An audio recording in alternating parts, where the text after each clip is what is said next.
Kadapa court షర్మిలకి అలాగే సునీతకి 10,000 fine వేశారని చెప్పేశారు. దాని వెనకాల రీజన్ ఏముంది సార్? కడప డిస్ట్రిక్ట్ కోర్టు షర్మిలకు, సునీతకు, తర్వాత బీటెక్ రవికి ముగ్గురికి కూడా 10,000 ఫైన్ వేసింది. అది అక్కడ లీగల్ సెల్కి డబ్బులు కట్టమని కూడా ఆదేశించింది.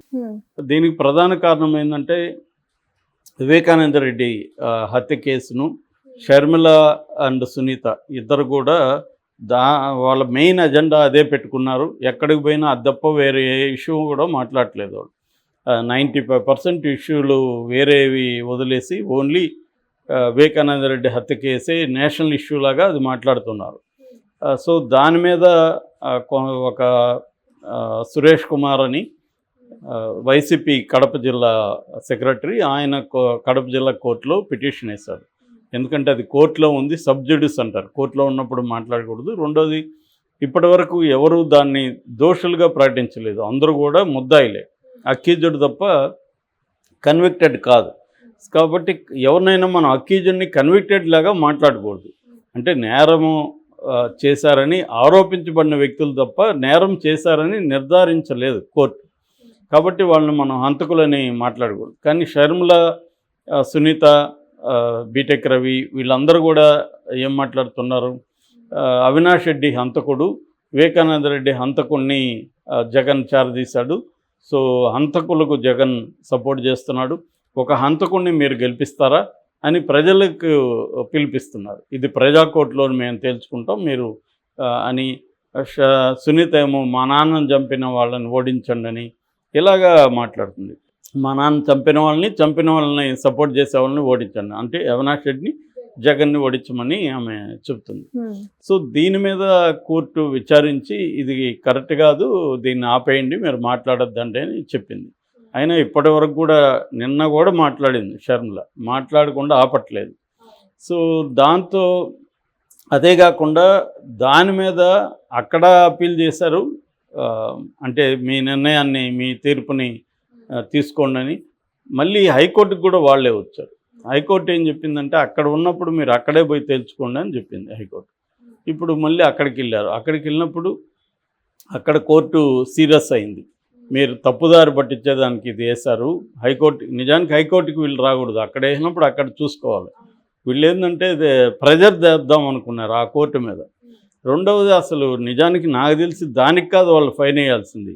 మాట్లాడుతున్నారు, ఫైన్ కాదు, అది చాలా సివియర్ ఇది. అది తెలిసి కూడా కోర్టు ధిక్కరణ కదా, కోర్టు ధిక్కరణ కేసు అది. దానికి ఫైన్ వేయకుండా వాళ్ళు పిటిషన్ వేసిన దానికి ఫైన్ వేశారు. ఫాల్స్ గ్రౌండ్ మీద మీరు పిటిషన్ వేశారు అని ఫైన్ వేసింది కోర్టు.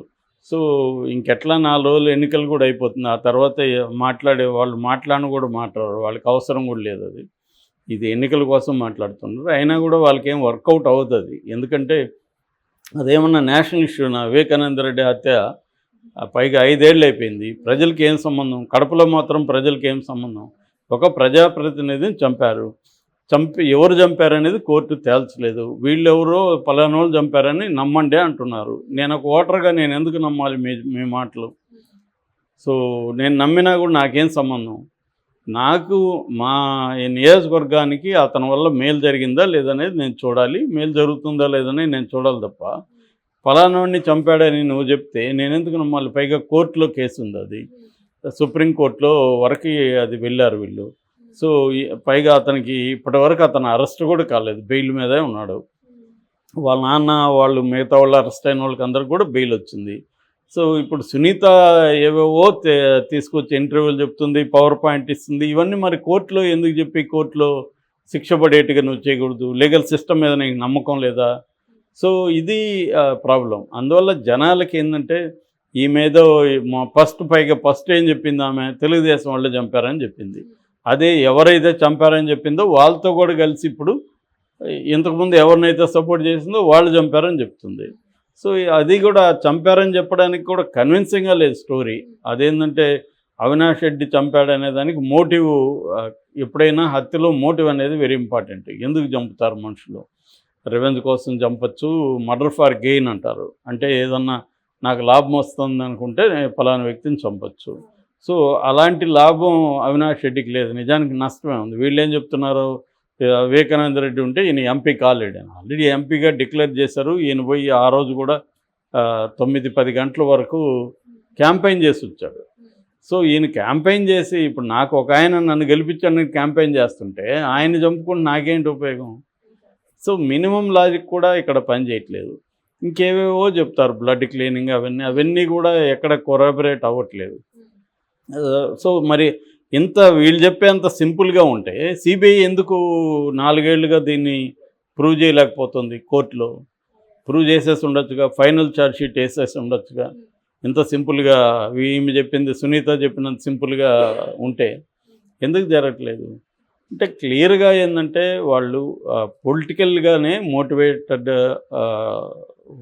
క్యాంపెయిన్ తప్ప అదేమీ నిజంగా ఆమె వాళ్ళ నాన్నకు అన్యాయం జరిగిందనే దానికంటూ కూడా ఎక్కడో ఒక జగన్తో ఒక గ్రడ్జిగా కనబడుతుంది. నీ మీద రివెంజ్ స్టోరీ లాగే ఉంది తప్ప ఆమెకి ఏమీ ఒక తండ్రి ఒక కూతురుగా నాకు న్యాయం చేయండి అన్న అపీల్ ఏమి కనిపించట్లేదు. ఎందుకంటే నేను కనీసం 50-60 వీడియోలు ఈ టాపిక్ మీద మనం గతంలో చేశాను నేను.